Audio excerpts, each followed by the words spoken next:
Mari tak ada. Ganti kan? Mari gimana? Depan itu balik tadi. Ganti apa ya? Terus toh.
Assalamualaikum warahmatullahi wabarakatuh.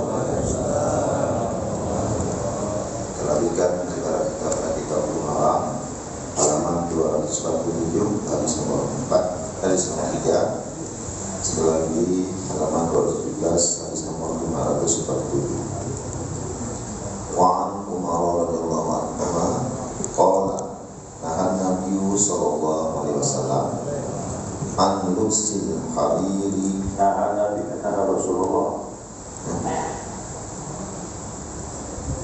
nahan Nabi sallallahu alaihi wasallam, nahan Nabi sallallahu alaihi wasallam. Wa an Umar radhiyallahu anhu qala nahan Nabi sallallahu alaihi wasallam an lubsil hariri illa mawdi'a isba'aini aw thalasin aw arba'in muttafaqun alaihi wal lafzu li Muslim. Dari Umar radhiyallahu anhu, dia berkata, Rasulullah sallallahu alaihi wasallam melarang berpakaian dari sutra kecuali sebesar 2, 3 atau 4 jari. Muttafaqun alaihi. Lafaz hadis dalam riwayat Muslim. Wa an Anas radhiyallahu anha anna Nabiyya sallallahu alaihi wasallam rakhasa li Abdurrahman bin Auf wa Zubair fi qamisil harir fi safarin min haqatin kanat bihima muttafaqun alaihi. Dari Anas radhiyallahu anha bahwasanya Nabi SAW memberi izin kepada Abdurrahman bin Auf dan Zubair untuk mengenakan gamis sutra dalam bepergian karena penyakit kudis yang menimpa mereka. Muttafaqun alaihi. Bismillahirrahmanirrahim. Alhamdulillahirabbil alamin. Allahumma shalli ala nuril anwar وسر الأسرار وترياك الأغيار مفتاح باب اليسر سيدنا ومولانا محمد بن المختار وآله الأطهار وأصحابه الأخيار عدد نعم الله ويرضاه. سبحانك لا علم لنا إلا ما علمتنا إنك أنت العليم الحكيم. اللهم ذكرنا ما نسينا وعلمنا ما جهلنا ولا حول ولا قوة إلا بالله العلي العظيم. قال المصنف رحمه الله تعالى ونفعنا بعلومه بالدارين آمين. جماعة رسول رحمكم الله. السلام عليكم ورحمة الله وبركاته. Alhamdulillah, senantiasa kita mengucapkan pujian dan syukur kita kepada Allah atas limpahan rahmah hidayahnya. Subuh ini kita dapat melanjutkan kajian kita, mudzakarah kita, panduan Hadis selanjutnya mengenai hubungan berpakaian. An Umar radhiyallahu anhu qala naha Rasulullah sallallahu alaihi wasallam an lubsil hariri illa mawdi'a isbaini aw thalathin aw arba'in muttafaqun alaih wal lafzu li Muslimin. Dari Umar Allah ridha kepadanya telah berkata, Rasulullah sallallahu alaihi wasallam melarang memakai sutra, yang melainkan hanya sebesar 2 jari atau 3 jari atau 4 jari. Yang muttafaqun alaih, hadis daripada Imam Bukhari dan Muslim. Ya, namun lafaznya diambil dari Imam Muslim. Ya. Nah, hadis yang pertama itu kita bahas nih ya. Nah, di sini disebutkan bahwasanya ada kalimat maudhi. Maudhinya diartikan tempat, ya, secara bahasanya tempat. Namun di sini diartikan kadar, ukuran.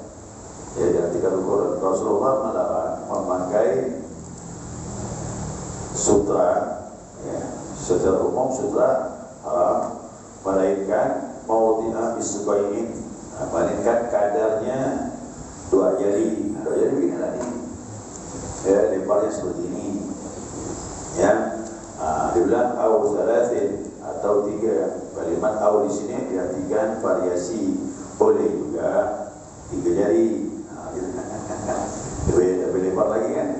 Nah, atau terakhir 4, ya, au arba'in atau 4 jari seperti inilah. Nah, itu ukurannya. Berarti menunjukkan bahwasanya itu boleh dipakai, tapi kadarnya tidak banyak. Ya, kadarnya tidak banyak. Nah, di sini disebutkan bahwasanya termasuk keringanan dalam Islam itu Allah meringankan bagi laki-laki memakai baju yang bercampur dengan sutra. Nah, berarti kalau memakainya 2 jari, 3 jari, 4 jari, ini boleh dikombinasikan dengan pakaian yang umum sutra ini. Nah, silakan, yang penting katanya tadi, ya, katanya harus dibawa ukuran yang ditentukan oleh Nabi SAW. Bahkan dikatakan miqdarul alam, miqdarul alami itu kadarnya seperti kain bendera gitu.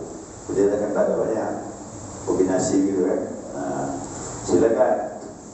Baik ini dibilang bercampur atau benangnya bercampur dengan benang yang lain dengan kadar yang seperti itu, atau juga terpisah, ya, terpisah, mungkin dipakai kerahnya. Nah, kerahnya pakai untuk sutra, atau ini les daripada kancing ini dari sutra, atau lengan ini ujungnya dihias dengan sutra, boleh, dengan kadarnya di bawah daripada 50%. Itu memperdekat pembahasan yang lalu, ya. Nah, jadi seperti itu, ya. Jadi dihimpun atau dipisahkan, bercampur atau dipisahkan dengan kadar jangan sampai lebih dari 4 jari seperti itu. Ini dinamakan apa? Yusamma hadza bit-tadrif atau tadris. Apa itu tadris? Kombinasi lah. Itu kombinasi. Boleh. Ya, tidak masalah. Wa amal mar'atu fa yubahu laha lubsul harir mutlaqan. Ada perempuan jelas. Perempuan boleh dia memakai secara mutlak walaupun semuanya sebab untuk perempuan, ya. Kenapa? Untuk perhiasan atau untuk yang lainnya boleh perempuan, tidak masalah. Nah, jadi hadis ini hukumnya apa? Pertama nih, yakni diperbolehkan laki-laki memakai baju yang bercampur dengan bahan dari sutra, tapi kadarnya tadi sudah ditentukan oleh Nabi SAW. Nah, sekarang masuk hadis yang kedua. Ya, hadis yang kedua. Hadis yang kedua dari Anas. Anas radhiyallahu anhu. Dari Anas Allah ridha kepadanya, anna Nabi sallallahu alaihi wasallam rakhasa li Abdurrahman bin Auf. Sesungguhnya Nabi sallallahu alaihi wasallam memberi keringanan kepada Abdurrahman bin Auf. Yang kedua wa Zubairi, dan juga Zubair fi qamisil haris, untuk memakai gamis. Nanti gamis apa? Yang saya pakai gamis namanya ini, ya, gamis namanya baju kurung ini, kurung di bawah. Perempuan juga begitu. berkurung sampai ke bawah yang namanya gamis. Apa bedanya? Laki-laki perempuan sama tu. Yang bedanya yang memakai jagut. Kalau ada jagut laki-laki, kalau tak jagut, jadi tak jagut tu. Ya sama ini namanya baju gamis namanya. Jadi Rasulullah memberi keringanan, memperbolehkan kepada Abdurrahman bin Auf dan Zubair. Nah, Zubair di sini ini Zubair bin Awam. Zubair bin Awam memakai gamis terbuat daripada harir, yaitu sutra. Fi safarin min hakkatin, di dalam perjalanan dengan sebabnya apa? Min hakkatin, dengan sebab penyakit gatal. Ya, penyakit gatal karena dihima. Yang kedua-duanya kena penyakit itu. Jadi Abdurrahman bin Auf dengan Zubair kena penyakit tadi, Nabi beri keringanan, boleh pakai itu. Nah, di sini kita lihat ya, rosak. Apa itu rosak keringanan? Hukum itu bisa berubah, kata ulama. Ya, hukum bisa berubah. Yang sulit jadi mudah dan ringan. Itu Islam begitu. Hukum itu tak kaku dia. Asal haram, tapi dengan sebab-sebab dia bisa berubah. Kenapa? Li'udhrin, karena sebab ada udzur. Kenapa? Sebab di sini asalnya tadi hukum memakai sutra ini haram, ya, dan sulit jadikan, tapi bisa mudah dengan sebab suatu penyakit. Nah, penyakit jadi sebab, ya. Kalau laki-laki asal tak boleh apa sebab? Sombong. Keduanya menyerupai perempuan. Ya, ketiganya bertentangan dengan fitrah laki-laki. Laki-laki tak boleh berhias. Ya, siapa yang berhias dia perempuan itu. Ya. Nah, di sini ada sahabat Abdurrahman bin Auf yang kita bahas. Abdurrahman bin Auf itu dulu dah kita bahas. Ya, dia sahabat Nabi, termasuk yang awal masuk Islam. Dia tergolong orang-orang yang awal. Ya, sabiqin al-awwalin. Ya, sabiqun al-awwalin, orang-orang yang pertama memeluk Islam. Namanya Abdurrahman ini asalnya Abdul Ka'bah, hambanya Ka'bah. Jadi banyak juga sahabat bernama Abdul Ka'bah, jadi hambanya Ka'bah. Masuk Islam, suruh ganti dengan Nabi, tak boleh berhamba dengan benda. Ka'bah itu batu sekipan, masa jadi hambanya Ka'bah? Ka'bah itu kiblat, betul, tapi tidak boleh berhamba dengan kiblat. Diganti oleh Nabi SAW. Kau punya nama ganti, yaitu Abdul Rahman. Gekallah namanya Abdul Rahman. Dipanggil oleh Nabi SAW. Bin Auf itu bapa dia namanya Auf. Dia namanya Auf. Dan Abdul Rahman bin Auf ini dikatakan bahwasanya dia termasuk milioner. Milioner itu ahli dalam berdagang, kaya betul, yang pintar dia. Makanya siapa pintar berdagang bisnis jangan jadi pegawai negeri. Kenapa? Biasa orang pintar itu sayang memakan gaji. Ahli bisnis itu silakan berbisnis. Abdul Rahman bin Auf ini hijrah dengan Nabi sampai ke Madinah. Mekah itu tinggal, harta tinggal, rumah tinggal, keluarga pun tinggal, dia masih tidak beriman dengan Allah. Ikut Nabi sampai di Madinah. Di mana nih? Dia ahli bisnis, pinjam duit sama orang Ansar. Tak mungkin orang Ansar percaya. Ini orang-orang hijrah dengan Nabi, ini orang-orang yang adil, dapat dipercaya. Dikasih modal, pinjamkan, modal kembali, dikembalikan lagi kepada pemiliknya. Untungnya dikelola lagi, jadi milioner lagi di Madinah. Ahli pedagang. Jadi siapa kepingin kaya jangan jadi pegawai negeri. Faham tak? Jangan makan gaji, buka usaha sendiri. Jadi kalau orang pedagang kaya wajar tak? Pegawai negeri kaya? Dia tiru. Nah, banyak yang entet nanti kemana-mana. Ya, nah itu kita takutkan. Jadi bisnis itu bagus Pak. Siapa yang tahu jamaah ya? Sekarang udah rajin tergantung dengan makan gaji. Apalagi zaman sekarang susah, pekerjaan tak ada, pembukaan pegawai swasta semuanya susah udah. Perusahaan-perusahaan besar tambah ke orang Cina yang banyak kerja. Nah, jadi sekarang buka, pikir siapa yang cerdas, buka bisnis kan. Ya.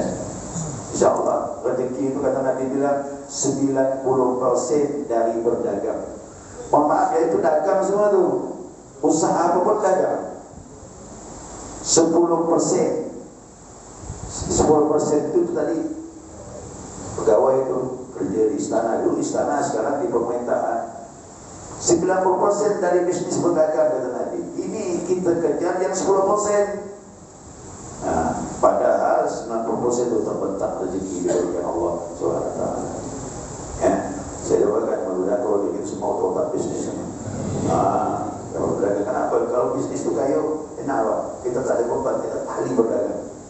Ya, jangan sampai kita makan barang-barang yang diharapkan Allah SWT. Susah nanti ibadahnya lemah. Ya. Kalau mau pegawai negeri silakan, tapi ingat pola hidup sederhana. Ya, pola hidup sederhana. Itu namanya. Kecuali punya jabatan lain atau ada uang tunjangan dan sebagainya, itu beda. Itu pun masih kurang Pak. Tak tahu lah manusia. Ya, banyak-banyak zikir la ilaha illallah, dia hati betul dengan Allah. Ya. Nah, kemudian yang kedua yaitu Zubair bin Awam. Nah, Zubair bin Awam ini siapa? Zubair bin Awam bin Khuwailid bin As'ad bin Asad. Ya. Saya ulangi lagi, Zubair bin Awam bin Khuwailid bin Asad. Dia termasuk pembela Nabi Muhammad SAW wa banu ammatihi, dan dia termasuk anak daripada bibiknya Nabi Muhammad SAW yang bernama Safiyah binti Abdul Muttalib. Jadi Abdul Muttalib punya anak perempuan namanya Safiyah. Ya, tidak hanya Abdullah ayahnya Nabi, tidak hanya Hamzah. Hamzah itu saudara bapaknya Nabi. Kemudian Abbas, maaf nih, Abu Lahab. Abu Lahab itu paman Nabi. Nah, itu saudara semua itu saudara ayahnya Rasulullah Sallallahu Alaihi Wasallam. Nah, ada perempuan bernama Safiyah. Safiyah binti Abdul Muttalib, itu bibiknya Nabi. Berarti Zubair dengan Nabi apa? Sepupu. Ya, itu dari sebelah ibunya. Dari sebelah ayahnya, sebelah ayahnya lain lagi nih tadi. Ayahnya nasabnya siapa? Mati itu. Ya, Zubair anaknya Awam, anaknya Khuwailid. Khuwailid ini ayah daripada Khadijah, istri Nabi Muhammad SAW. Jadi Khadijah namanya siapa? Khadijah binti Khuwailid. Nah, jadi kena dari Nabi sepupu, dari Khadijah sepupu 2 kali. Bahkan pangkat bibi dia. Ya, ini keluarga dekat Zubair. Dia termasuk apa? Dia termasuk orang yang awal masuk Islam. Ya. Dan dia ikut perang Badar, perang-perang yang lainnya, Masya Allah. Dia siap membela agama kerana taat dengan Nabi Muhammad SAW. Dia meninggal ini tahun 36 Hijriah. Kuburannya di Basrah. Lahir di Makkah, meninggal di Basrah. Basrah di Irak. Tersempatlah sahabat itu menyebarkan agamanya Rasulullah SAW. Nah, dia meninggal tahun 36 Hijriah. Nabi meninggal tahun ke-10 Hijriah. Jarak rentangnya berapa? Nah, dia masih hidup 26 tahun setelah wafatnya Nabi Muhammad SAW. Ya, saya lihat kisah di Arab Barus, Sumatera, daerah Tapaduli, pantai barat itu. Nama daerah Barus, ini orang Sumatera Barat. Rupanya sekarang ditemukan situs-situs peninggalan kuburan-kuburan bersejarah. Itu batu, tulis Arab. Di situ disebutkan namanya Syekh Ruknuddin, meninggal 48 Hijriah. Coba bayangkan. Ini sahabat yang meninggal berapa tadi? 36, dia 48, berarti selisih 12 tahun. Nah, saya khawatir jangan-jangan dia itu tabi'in gitu. Ya, orang yang banyak berjumpa dengan sahabat Nabi SAW. Kan aturannya begini, yang jumpa dengan Nabi namanya sahabat, yang tak berjumpa dengan Nabi tapi berjumpa dengan sahabat Nabi namanya tabi'in. Nah, jadi Syekh Ruknuddin itu boleh jadi tabi'in. Ternyata salah besar setelah penemuan. Sejarah banyak keliru. Islam datang itu kurun abad 200 pertama, 100 yang pertama Hijriah, sudah masuk di Sumatera sudah. Syarukudi. Itu ketika saya bilang 48 Hijriah itu dekat dengan masa Nabi. Nah, ternyata Islam awal datang. Kenapa saya bayangkan Sa'ad bin Abi Waqqas, sahabat Nabi, sampai ke China. China dengan Indonesia jauh dekat. Dekat sudah. China turun ke bawah, masuk Campak, Campak terus Thailand, Selat Malaka, Aceh, Sumatera sudah. Nah, dulu Campak itu Islam yang kuat. Ya. Campak itu kat Kamboja, Melayu, bahasanya Melayu. Jadi saya mengucapkan Allah, insyaAllah Islam sudah awal masuk Indonesia. Jadi jangan bilang di Islam masa zaman Wali Songo. Wali Songo itu jauh, abad ke berapa? Nah, jauh sekali dia. Nah, jadi Masya Allah ditemukan lagi di atas gunung itu. Di atas gunung Tinggi Barus itu banyak rupanya. Baru sendiri sekarang ketemu. Karena yang ahli bahasa Arab tu dibersihkan batu tu, tahun-tahunnya ada tulis Arab. Masya Allah. Ditemukan lagi di sebuah bukit di daerah Barus tu. Itu makamnya panjang berapa belas meter, tapi tulisannya setinggi orang berdiri. Ada tulisan lagi situ. Nah, itu disebutkan namanya Abdurrahman. Ini memang namanya Syekh Mahmud bin Abdurrahman bin Mu'ad bin Jabal. Mu'ad bin Jabal sahabat Nabi Muhammad SAW. Berarti dia cucunya sahabatnya Rasulullah. Masuk di Sumatera. Itulah di jamaah kita kemarin. Kita tahu sampai kita ziarah situ. Saya lihat sih, Masya Allah, banyak dikunjungi sekarang. Ahli sejarah datang ke sana. Kenapa? Dia seperti kuburan orang-orang Hindu itu pakai batu. Cuma disebut ukirannya ya ilaha illallah Muhammadur Rasulullah. Bawa nama dia, bawa tahunnya di bawah. Masya Allah. Jadi Islam ini tidak betul, penyebarannya cepat. Dulu tak ada tujuannya terjadi untuk menegakkan agama Allah Subhanahu wa Ta'ala. Ini sahabat ini ternyata tersebar kemana-mana sahabatnya. Ya, kemudian dalam hadis ini disebutkan fi safarin min hakkatin, yang diperbolehkan memakai sutra itu dengan sebab dalam perjalanan karena ada penyakit gatal. Nah, hakkat ini apa? Ya, itu nau'an minal jarah. Dia bagian daripada penyakit kulit yang namanya kudis. Bagi itu kudis ni au qamlin, atau penyakit kuhab. Kudis, kuhab. Apa lagi kawan itu? Manau. Ya. Jadi kalau nak penyakit kulit ni, pakai kain sutra itu enak, tak garuk-garuk enggak. Tapi kok pakai baju yang kasar, tambah gatal. Nah, digaruk-garuk tambah banyak.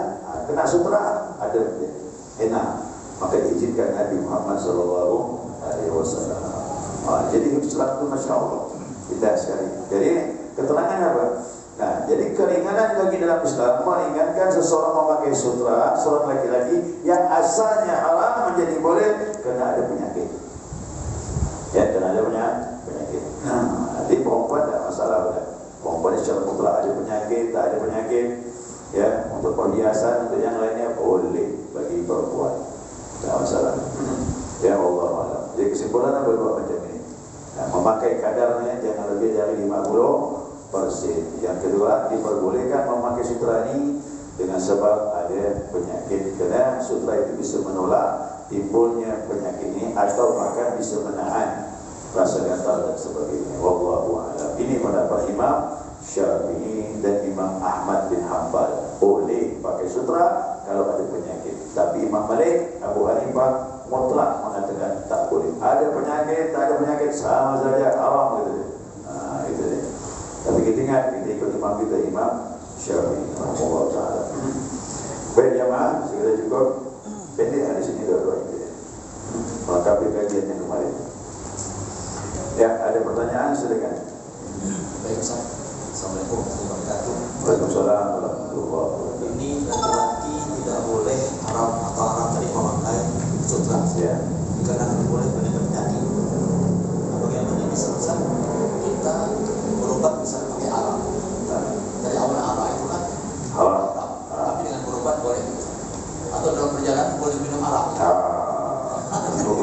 bilang itu santai ya teman-teman. Bukan seperti darurat itu suku-sukunya. Ya, kita balikkan masalah berobat jalan. Kalau jalan-jalan dengan marah itu santai itu aja, ya kan? Anggaplah berobat, ya berobat. Bolehkah berobat dengan menggunakan alat? Boleh kalau darurat. Menurut dokter, menurut tabib, yang ahlinya ngomong bilang kau ini harus berobat dengan alat. Karena ini bisa meletakkan penyakit kau. Kalau yang lain sulit. Kalau begitu kan pertimbangannya kata ahlinya, dokter yang ngomong bahwa boleh. Kok masih ada alternatif yang lain? Haram. Ya tadi bilang lain darurat. Makanya kita dalam muntahnya dalam makan babi halal. Kok tak makan lapar? Lapar bisa. Tapi makan sekedar saja, bukan kenyang-kenyang. Jadi tidak makan babi bawa kecap, bawa sambal. Itu sih memang tuh kenyang itu. Ini darurat. Ya, darurat itu sifatnya udah kondisinya tidak memungkinkan meneruskan kehidupan, badan terlalu lemah, makanan tak ada, yang ada babi, baru boleh makan. Sama juga berobat tadi, menurut ahli mengatakan obat inilah yang kau bisa sembuh, yang lain sulit. Kalau itu boleh pakai, darurat namanya.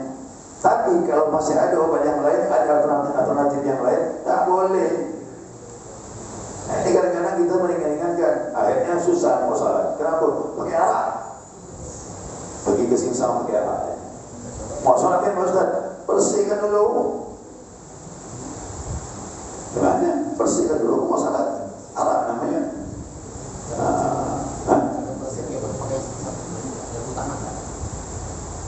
Enggak, maksudnya. Kalau alat itu tidak seperti maaf najis anjing dan babi, dibersihkannya. Hilang zat, bau rasanya sudah selesai. Ya, dia tidak termasuk najis mughalladhah, tidak. Dia najis mutawassit, pertengahan. Dia bukan najis yang berat. Yang berat cuma dua ya, anjing dan babi. Itu dibersihkan 7 kali basuhan, salah satu dengan air tanah. Tapi kalau alat najisnya cukup dibasuh, hilang rasa bau dan warna, cukup dia. Namun Ustaz, Ya.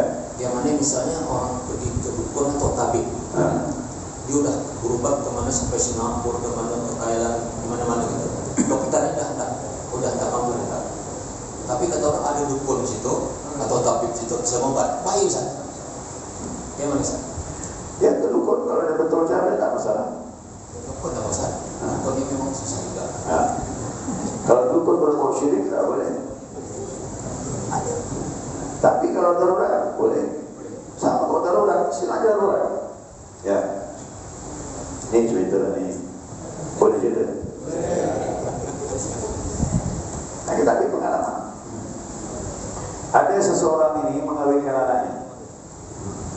Mengawinkan anaknya pasti dia ada sesajen buang-buang. Ya. Ini sering dilakukan. Pontianak, bukan orang jauh-jauh Pontianak. Nah, jadi begitu dia lakukan buang-buang, maka acaranya selesai. Pas begitu ada keluarganya yang mengangkat perkawinan lagi, dia tidak lakukan karena keluarga kita ini sudah belajar agama, tak boleh buat begitu, syirik. Sesajinan itu setiap ada acara hajatan, sesajinan, perkara kawinan. Nah, kata keluarga ini tak boleh, aku dah belajar syirik, tak buat. Begitu tak buat, kesurupan pengantin. Kesurupan pengantin. Itu puas datang. Ini acara mau dimulai. Di mana nih? Diobatkanlah, cari orang pandai untuk. Waktu itu saya belum pandai. Sampai sekarang tak pandai gitu tau. Yang pandai lagi tu ni. Akhirnya kompromi lah keluarga ini. Acara dah dekat. Ini masih kesurupan ni gimana? Akhirnya berokok lah keluarga tadi. Ini pun dah kata macam ini, kita bawa malu. Kau sampai acaranya ni mulai. Ini kondisi pengantin masih kesurupan, malu lah kita. Mau tidak mau kerjakan tu sesajen tu. Dikerjakan sesajen tu. Darurat dah sifatnya dah. Suasana rusak jadinya. lakukan saja, hilang.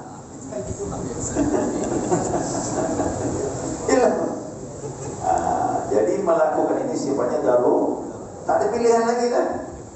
Panggil orang pandai pun tak pandai-pandai. Ini mohon maaf, kena adat ini jadi turun ke bawah begitu.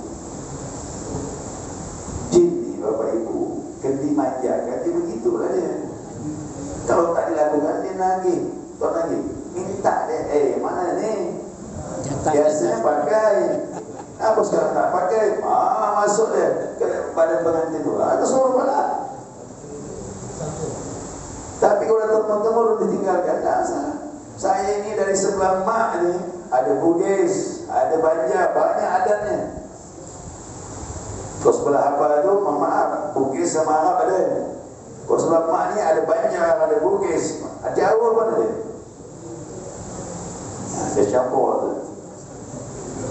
Karena kita ini memang sudah membiasakan tidak melakukannya, meninggalkannya, dia hilang dengan sendirinya, pelan-pelan.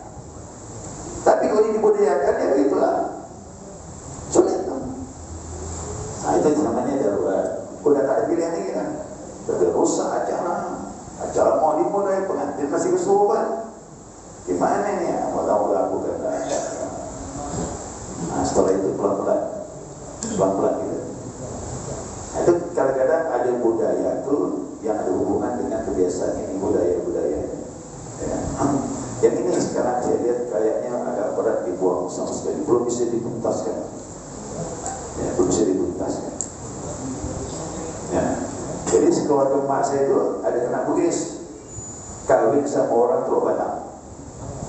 Di sana dikerja masa sajinya. Kita bisa melarang teman orang namanya. Nah, begitu balik ke sini istilah berolah. Nah, di sini pun resepsi lagi diadakan. Karena keluarga sini belum diundang. Kerjakan lagi, tak dilakukan. Keluarga sebelah sini sebelah kami ini tak pakai. Tak pakai ya. Kita pakai malam kemantinan kesurupan. Rumahnya dinding kayu. Begitu dia mengamuk, keluar keping papan lepas. Lepas dari paku ya, udah dia mengamuk. Dipandang itu dinding itu. Saya bilang ini tak mampu saya bilang.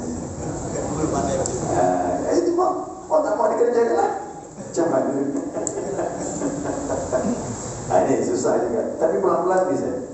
Ya, kalau hati kita tidak lagi cenderung ke sana, pelan-pelan akan hilang dengan sendiri. Ini takutnya pakai, kalau tak pakai bahaya. Inilah orang tua-tua ni suka nakut-nakutkan. Susah itu mah.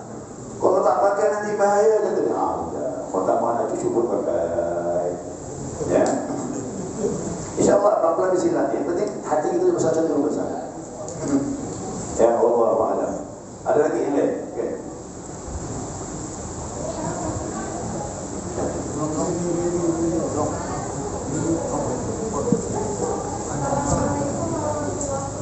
Sebentar.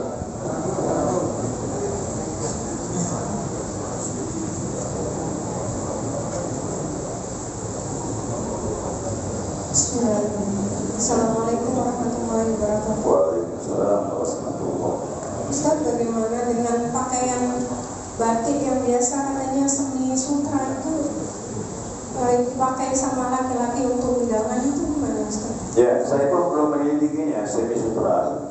Kalau semi itu berarti dia tidak 100% bro, kadarnya rendah. Kalaupun pakai, yang kadarnya di bawah 50%, itu tak masalah. Kalau saya lihat kalau sutra utuh mahal lagi itu, tak mampu tak beli itu saya jutaan tak harga. Ya, tapi kalau semi sutra kadarnya di bawah 50% boleh tak? Tadi kita bahas. Ayat masalah. Assalamualaikum warahmatullahi wabarakatuh.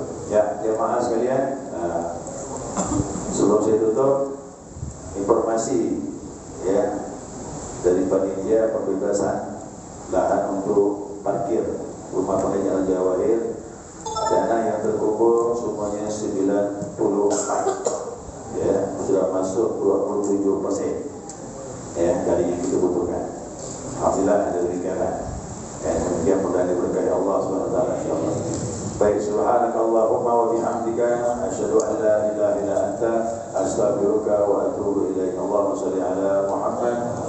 Ya Rabbana tabna bi annana tabna wa annana ashrafna ala Allah ashrafna fatum alaina tawba taghsil li kulli hawba wastur lana al-awrati wa amin rawati waghfir li walidina rabbi wa mauludina wal ahli wal ikhwani wa sa'ir khillani wa kulli dhi mahabba aw jirati as-suhba wal muslimina ajma' amin rabbi isma' zarna la ibtisam minna bil mustafa rasuli na'udhu bi kulli suli salla wa sallam rabbi alayhi 'adda habbi wa alihi wa sahbihi 'adada takhsisubi walhamdulillahi bil badi wat tanahi walhamdulillahi bil badi wat tanahi. Assalamualaikum warahmatullahi wabarakatuh.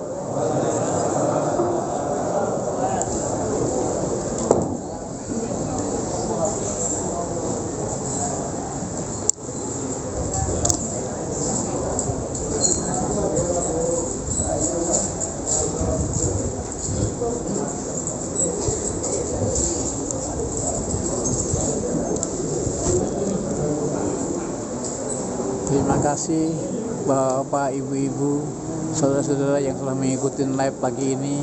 Ini di akhir live kami masih ada salam-salaman bersama Ustadznya, Ustadz Haji Awab At-Tamimi. Terima kasih sahabat, semoga semua yang berkirim, yang mengikuti acara ini mendapat barokahnya dari Allah Subhanahu wa Ta'ala. Jadikan ilmu-ilmu yang bermanfaat. Ya Allah, terima kasih juga yang sudah mengirimkan tab layar, mengirimkan hadiah. Semua kami ucapkan terima kasih. Assalamualaikum warahmatullahi wabarakatuh.